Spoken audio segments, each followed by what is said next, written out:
O que é a conversão? Metanoia, novo nascimento e uma nova natureza. No vídeo de hoje, vamos falar sobre o que é a conversão cristã e como ela funciona. A obra da salvação foi uma decisão unilateral da parte de Deus para nos resgatar da condenação eterna, que viria sobre nós.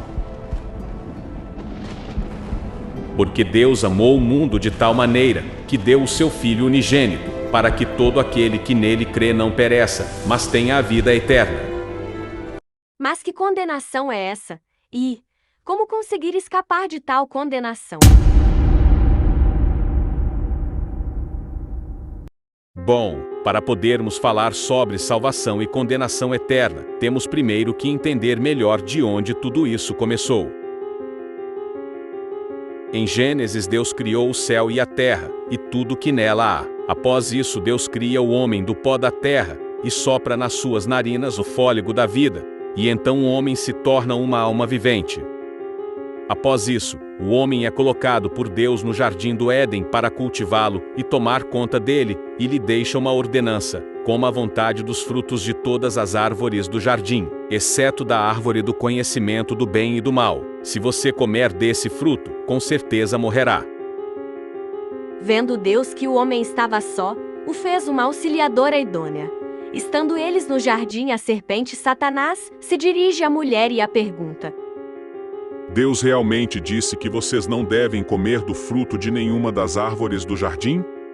Podemos comer do fruto das árvores do jardim, respondeu a mulher. É só do fruto da árvore que está no meio do jardim que não podemos comer. Deus disse: não comam e nem sequer toquem no fruto daquela árvore. Se o fizerem, morrerão. E a conversa continua. É claro que vocês não morrerão. A serpente respondeu à mulher: Deus sabe que, no momento em que comerem do fruto, seus olhos se abrirão, e como Deus, conhecerão o bem e o mal. A mulher viu que a árvore era linda e que seu fruto parecia delicioso e desejou a sabedoria que ela daria. Assim, tomou do fruto e o comeu. Depois, deu ao marido, que estava com ela, e ele também comeu. Naquele momento, seus olhos se abriram e eles perceberam que estavam nus. Por isso, costuraram folhas de figueira umas às outras para se cobrirem. Esse é o momento aonde o pecado entra na história da humanidade. E daí em diante acontece tudo o que vemos: tragédias, guerras, doenças, fome, falta de amor e tudo aquilo que assola a raça humana. E Deus, em sua infinita misericórdia, resolve redimir o ser humano através do sacrifício de Jesus, seu Filho. E em nenhum outro há salvação, porque também debaixo do céu nenhum outro nome há, dado entre os homens, pelo qual devemos ser salvos. Mas, vindo a plenitude dos tempos, Deus enviou seu Filho, nascido de mulher, nascido sob a lei, para remir os que estavam debaixo da lei, a fim de recebermos a adoção de filhos. E Jesus veio, para redimir a raça humana por intermédio de seu sacrifício, pudéssemos novamente ter acesso a Deus, e assim sermos chamados de filhos. A saber, se com a tua boca confessares ao Senhor Jesus, e em teu coração creres que Deus o ressuscitou dentre os mortos, serás salvo.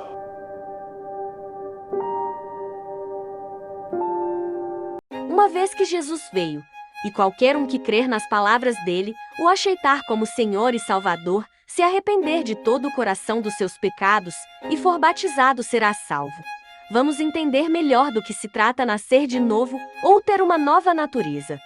A Bíblia fala que a fé vem pelo ouvir, mas ouvir o quê? O Evangelho de Cristo, as boas novas. Vez essa que você ouve que Jesus decidiu pagar o castigo por você, que ele veio à terra sendo Deus em forma de homem, e passou por tudo o que nós passamos, mas sem nunca pecar. Depois, ele se ofereceu para morrer em nosso lugar, na cruz. Sendo Jesus totalmente homem e totalmente Deus perfeito e eterno, o sacrifício que ele fez também foi perfeito e eterno. Precisamos tomar uma postura diante de tal mensagem, que é aceitar o sacrifício de Cristo Jesus.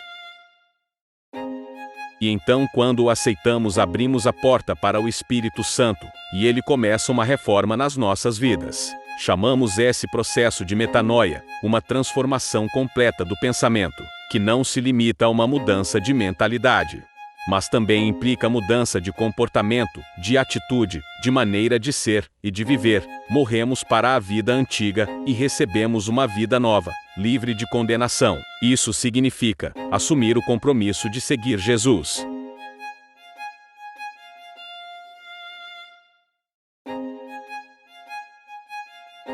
Um dos maiores exemplos de conversão que temos na Bíblia é a do apóstolo Paulo. Na sua juventude, Paulo era conhecido como Saulo. Ele era judeu, da cidade de Tarso e era do grupo dos fariseus, como seus pais. Saulo estudou e foi educado em Jerusalém, sob o ensino do renomado doutor da lei, Gamaliel. Paulo era profundo conhecedor da cultura grega. Ele também falava o aramaico, era herdeiro da tradição do farisaísmo, estrito observador da lei e mais avançado no judaísmo do que seus contemporâneos. Considerando todos estes aspectos, pode-se afirmar que sua família possuía alguns recursos e desfrutava de posição privilegiada na sociedade. Ainda jovem, Saulo assistiu ao apedrejamento de Estevão, o primeiro mártir cristão. Depois, ele se tornou um perseguidor ativo da igreja. Na sua trajetória contra os cristãos, Saulo jogou muitas pessoas na prisão. Ele tinha o apoio do sumo sacerdote e se tornou famoso por ser um grande perseguidor.